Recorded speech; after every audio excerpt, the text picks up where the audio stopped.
C'est vrai qu'il fallait absolument sortir de cette phase. On voulait passer le second tour parce qu'on était arrivé un petit peu sur la pointe des pieds.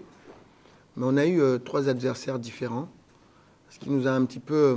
le fait de ne pas avoir gagné contre la Zambie et le match, je pense qu'on l'avait bien abordé, nous a un petit peu...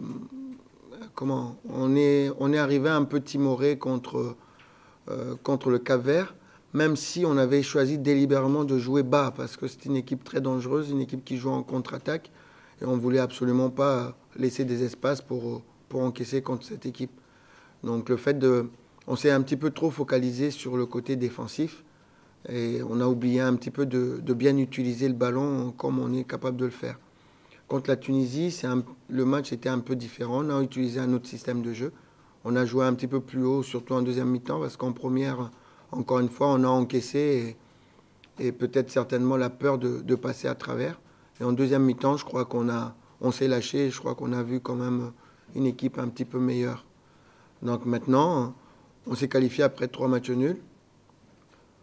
On n'a pas envie de rentrer sans avoir gagné. Donc il y a un match qui se présente demain, on va tout faire pour l'emporter. Maintenant, c'est vrai qu'on est toujours habitué à voir du beau jeu. Ça reste un spectacle et nous, les premiers, on a envie de faire du spectacle. Mais quand vous savez que l'adversaire, le football, ça reste aussi tactique. Quand vous savez que l'adversaire vous attend par là et que si vous jouez votre jeu habituel, vous allez perdre, bah, il faut peut-être mieux jouer un peu contre nature. C'est surtout ce qu'on a fait contre le Cap-Vert. Bon, on n'a pas montré notre plus belle face, mais je crois que si on avait perdu là, on serait à la maison.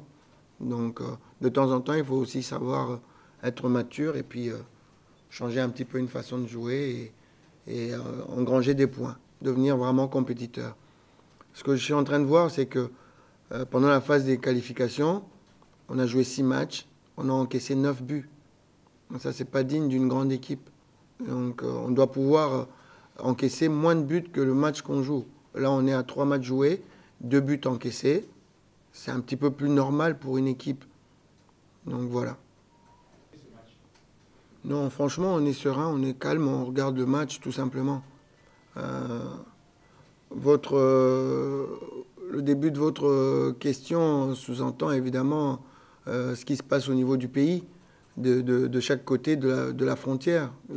Ce match vraiment, c'est un match qui tient en haleine tout le monde.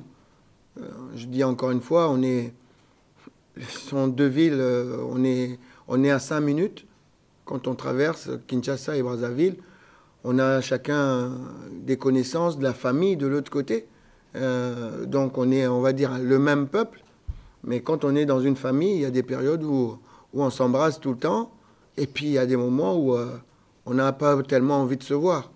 Donc en ce moment, le climat est un petit peu froid. Donc ça rajoute un petit peu de tension dans cette rencontre. Ce qui fait que, encore plus que d'habitude, personne n'a envie de perdre contre le voisin. Donc voilà. Mais nous, on n'a pas envie de mettre de la pression aux joueurs. On sait, c'est pas la peine d'en rajouter. On sait que c'est un match particulier, un match très important. Mais ce qui est le plus important pour nous, c'est d'aller en demi-finale.